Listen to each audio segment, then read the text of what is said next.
Welcome to the Big Bench Daily. ये जो अपना देश है ना, यहाँ दो तरह के लोग हैं। एक वो हैं जो समान नागरिक संहिता का विरोध कर रहे हैं और दूसरे वो हैं जो समान नागरिक संहिता का समर्थन कर रहे हैं। और इन्हीं दोनों के बीच 2024 की पूरी सियासत मंडरा रही है। जो मौजूदा हालात हैं उसे देखते हुए अंदाजा लगाना आसान ही है कि 2024 की जंग में समान नागरिक संहिता का मुद्दा सबसे ऊपर रहेगा। कुछ को लगता है कि अगर ये कानून लागू हो गया तो उनकी धार्मिक आजादी खत्म हो जाएगी, और कुछ को ऐसा लगता है कि जब एक देश है तो एक कानून क्यों नहीं हो सकता। चलिए इसको अच्छे से जान लेते हैं। यहाँ पे सारा मामला अपने अपने स्वार्थ का है, और ये स्वार्थ है धर्म का। आपको जानना चाहिए कि सारे धर्मों से जुड़े हुए लोगों के अपने अपने नियम हैं। जैसे कि हिंदुओं की शादी के लिए हिंदू मैरिज एक्ट बना हुआ है, मुस्लिमों की शादी और उनकी संपत्ति के बंटवारे के लिए मुस्लिम पर्सनल लॉ बोर्ड है। उसी तरह से अगर हम सिखों और ईसाइयों की बात करें तो उनके लिए भी अपने अलग पर्सनल लॉज हैं, राइट। अब पेच ये है कि धर्म गुरुओं को ऐसा लगता है कि समान नागरिक संहिता अगर लागू हो जाती है तो उनकी दुकानदारी खतरे में आ जाएगी। तो चलिए आपको मैं बता देती हूँ कि 2024 की जंग का जो सबसे बड़ा मुद्दा बनने वाला कानून है वो आखिर है क्या। हम सभी समझना चाहते हैं, तो मैं आपको समझा देती हूँ। अगर ये कानून लागू हुआ तो सबके लिए एक जैसा नियम होगा, करेक्ट। जैसे सबका मालिक एक, वैसे ही सबका कानून एक। जैसे हिंदू मुस्लिम सिख ईसाई, वैसे ही सबके पाप पर एक ही कानूनी कार्रवाई। मगर कानून को लागू करने की जरूरत आखिर पड़ी ही क्यों, ये भी तो समझना होगा। आमतौर पे किसी भी देश में दो तरह के कानून होते हैं। पहला क्रिमिनल कानून और दूसरा सिविल कानून। क्रिमिनल कानून वो होता है जिसमें चोरी चकारी, लूट, मारपीट, हत्या, इन जैसे आपराधिक मामलों की सुनवाई की जाती है। खास बात यह है कि इसमें किसी भी धर्म, जाति या समुदाय का आदमी हो, उसकी कोर्ट की जो प्रोसीडिंग है वो एक जैसी होती है। मसलन फहीम ने अगर रेप किया, या मंगल ने अगर रेप किया, या फिर जैकब ने रेप किया हो, या इसके अलावा किसी भी XYZ ने, तो सबका कानूनी प्रोसेस एक जैसा होता है और दोष साबित होने पर सजा भी एक जैसी होती है।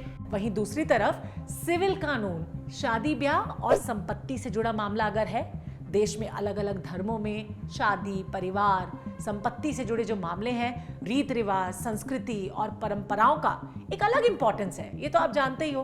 तो आसान शब्दों में अगर आप समझना चाहें कि सिविल कानून क्या होता है, तो ये अलग अलग धर्मों के लिए अलग अलग होता है, क्योंकि सब धर्मों के लिए अलग अलग पर्सनल लॉज है, जैसे कि हमने पहले आपको बताया। अब आते हैं उस फैक्ट पर जिसको लेकर आजकल सबसे ज्यादा हंगामा हो रहा है।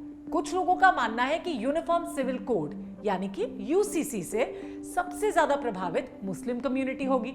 लेकिन इनमें कुछ बातें ऐसी भी हैं जिसकी वजह से तमाम हिंदू भी यूनिफॉर्म सिविल कोड का विरोध कर रहे हैं। हम सब जानते हैं कि एक वक्त ऐसा था जब हम संयुक्त परिवार में रहते थे, यानी कि जॉइंट फैमिलीज, है ना।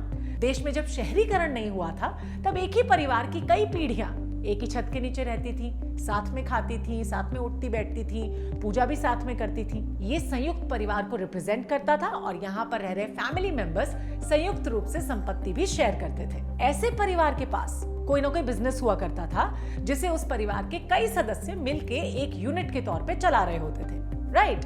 अब इसे ही हिंदू अनडिवाइडेड फैमिली यानी HUF कहते हैं।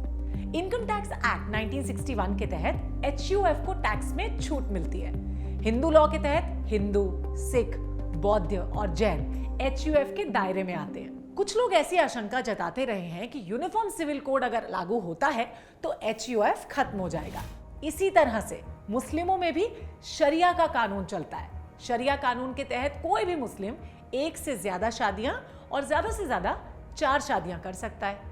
इतना ही नहीं है, सरकार ने 3 तलाक जरूर खत्म कर दिया है, मगर 3 तलाक की ज्यादातर घटनाएं अभी भी हो रही हैं, हम देख रहे हैं। इसके अलावा शरिया में तलाक के बाद हलाला का भी जिक्र है। हलाला एक तरह की कुप्रथा है, बावजूद इसके मुस्लिम इस प्रथा को मानते हैं। अब मुस्लिमों में इस बात का डर है कि अगर देश में एक कानून यानी समान नागरिक संहिता लागू हुई तो ये नियम खत्म हो जाएंगे, यानी सारा मसला धार्मिक अधिकारों से जोड़ दिया है। Let me tell you, uniform civil code के 2 पहलू हैं। पहला परिवार से जुड़ा कानून और दूसरा संपत्ति से जुड़ा कानून। हिंदुओं में संपत्ति से जुड़े हुए कानूनों में मोस्ट इंपॉर्टेंटली HUF से जुड़ा कानून है। इसे एक अलग कानूनी इकाई मानते हैं और इनकम टैक्स इसमें छूट देता है। अब अगर एक देश एक कानून हुआ तो ये टैक्स सिस्टम खत्म हो जाएगा। विरोध का एक कारण यह भी हो सकता है। दूसरा मसला क्या है? वो है धर्म के हिसाब से शादियों का। स्पेशल मैरिज एक्ट 1954 में देश में सिविल मैरिज या रजिस्टर्ड मैरिज के लिए बड़ा कानून है। ये एक्ट 1954 यानी कि 1954 में लागू हुआ था। इस एक्ट के तहत किसी भी इंसान को कुछ शर्तों के साथ किसी अन्य धर्म या जाति के व्यक्ति से शादी की इजाजत होती है। ये एक्ट दो अलग अलग धर्मों और जातियों के लोगों को अपनी शादी को रजिस्टर कराने और मान्यता देने के लिए बनाया गया है। इसमें की गई शादी एक सिविल कॉन्ट्रैक्ट होती है, इसलिए किसी भी धार्मिक आयोजन, संस्कार, समारोह करने या फिर किसी और फॉर्मेलिटी की इसमें जरूरत नहीं होती। कई संगठनों ने ये सवाल उठाए हैं कि क्या यूसीसी आने के बाद स्पेशल मैरिज एक्ट को रिप्लेस कर दिया जाएगा, क्योंकि स्पेशल मैरिज एक्ट और हिंदू मैरिज एक्ट के तहत हिंदू महिला के लिए भी विरासत के नियम अलग अलग हैं। सबसे खास बात यह है कि एक बात बहुत चर्चा में होती है कि मुसलमान 4 शादियां करते हैं या फिर एक से ज्यादा शादियां करते हैं, पर सच्चाई तो यही है कि अनुसूचित जनजातियों का एक बहुत बड़ा समुदाय है जहां एक से ज्यादा शादियों का रिवाज है। यही वजह है कि समान नागरिक संहिता का विरोध करने वालों में सिर्फ मुस्लिम नहीं है, हिंदू भी है। मसला ये है कि 2024 का चुनाव सर पे है और केंद्र सरकार के सामने चुनौती ये है कि लोगों को समान नागरिक संहिता के बारे में कैसे समझाएगी। अब बिग बेंच पे बैठ के सोचने वाली बात यह है कि एक देश एक कानून का विरोध करने वाले एक तरह का अधिकार क्यों नहीं चाहते? आपकी इस पे क्या राय है? आप हमें कमेंट सेक्शन में लिख के भेजिए। और हाँ, चैनल को सब्सक्राइब करने के लिए आपको क्या करना है याद है ना? सब्सक्राइब बटन प्रेस करना है और सारे नोटिफिकेशंस के लिए बेल आइकॉन को प्रेस कीजिए। और हाँ, don't forget to watch the Big Bench daily.